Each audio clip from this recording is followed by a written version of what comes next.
In many media houses that I visit, I'm always compounded with these few questions. On a few occasions, it is on air, but in most cases, it is just aside. I am usually asked, have you ever, in your line of duty, have you ever killed? And two, they ask, doesn't those killing haunt the police officers? Let me start with the last question. Does the killing by police officers haunt them? Uh, this is what happens. And these are cases where you know you have killed so and so.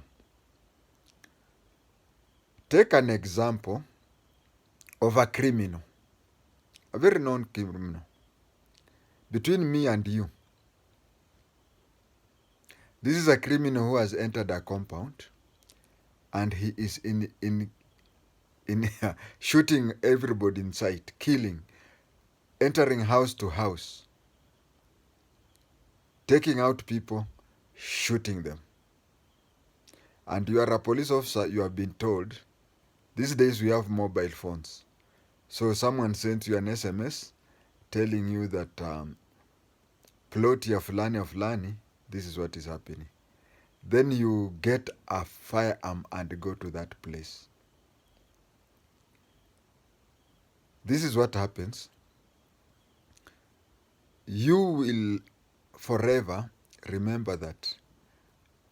Even a delay, you know, there is that reaching there and shooting the person.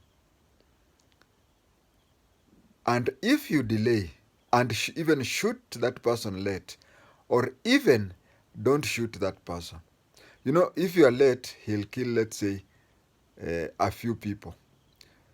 If you don't take any action, he kills tens of people. Now, what will haunt you for the rest of your life? What will haunt you for the rest of your life is you did not shoot him, but left him to kill tens of people. Or you did not shoot him immediately and he had to kill a few more people. So what goes into the mentality of the police officer is that he does not see the one criminal or one shooter who is killing, but he sees the many innocent citizens whom he or her has saved. That is what goes into the mind of a police officer. Yes, we have had cases. We have had cases where police officers have killed other people and then cooked. You know, dead men tell no tale. You kill your enemy, and then maybe you plant a gun on him. That one, I believe, will haunt you. If you do that, I believe that will haunt you, whether you like it or not. We have also had cases where police officers who are very good, they end up becoming criminals.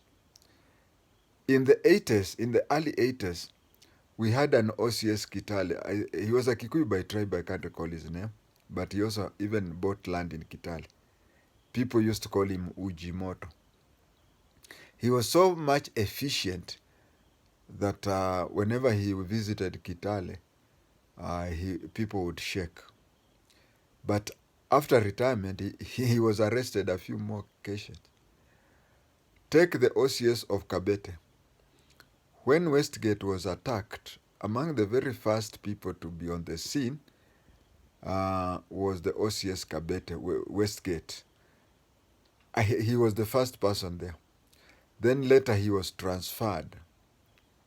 He was transferred to Mlolongo. When he was taken to Mlolongo, he had 2 cases of murder.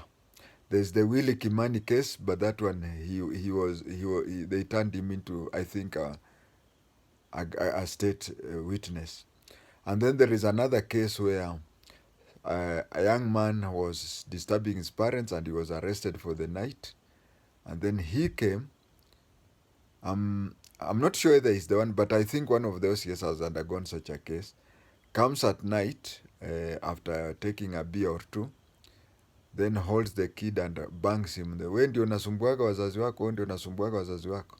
So the former OCS Kabete, who went to be the OCS Mlolongo, has a case, either that one or similar to that one.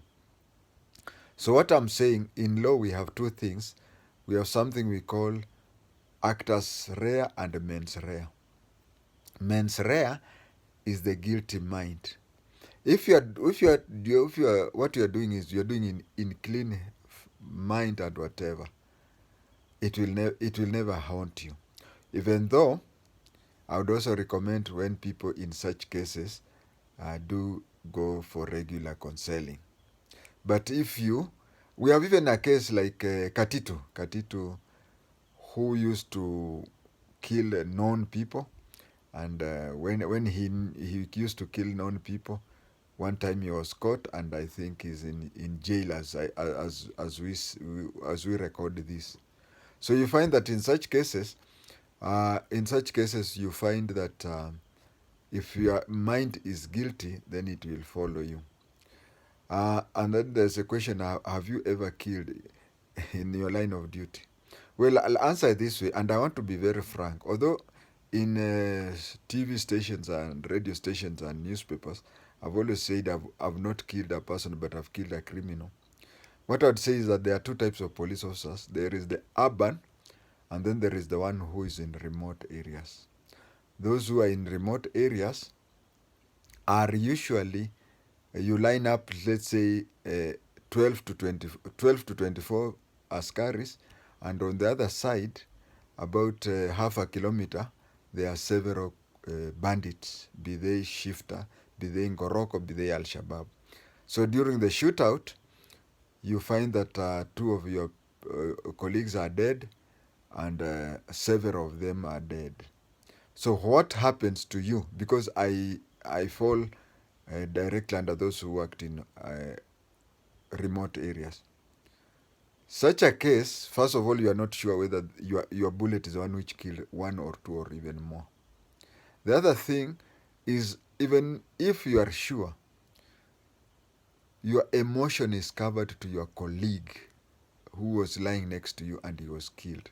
So you say, even if I killed one, two, or even all of them, but I killed them to revenge the blood of Cadet Koigi, we attended Inspector's course with, or PC Charles Kimani, a very close friend of mine who died in around April in 1986. So you find that your mentality is geared to, if it is a case of cat rustlers and whatever, you look at it from the aspect of those people whom you are protecting, because those bandits did not come with rungus, they came with guns. 1. 2, you also remember some of your colleagues lost their life. So the thing is, your mentality is geared towards remembering those colleagues. You left the police station when you were 12, you come back 10. And even among the 10, there is one who has a bullet or bullets in his body. So that is what goes into somebody's mind. But in urban places like Nairobi and others, you find that there is a shootout. There is a shootout. Let's say somebody enters a kichochoro, people show you that uko ndiye ameenda, and you go there alone, then you corner him. When you corner him, you will forever remember that it was either him killing you or you killing him. And you know that you are not just you are protecting the others. Because if he kills you, he'll also go and kill the innocent citizen. So that is what goes into the mentality of a police officer. Please understand and appreciate their work. Do not sympathize with the crooks, because those crooks will turn up against you once they have killed the police officers, or once the police officers are scared of confronting them, or once the police officers have not come to your distress call. Thank you.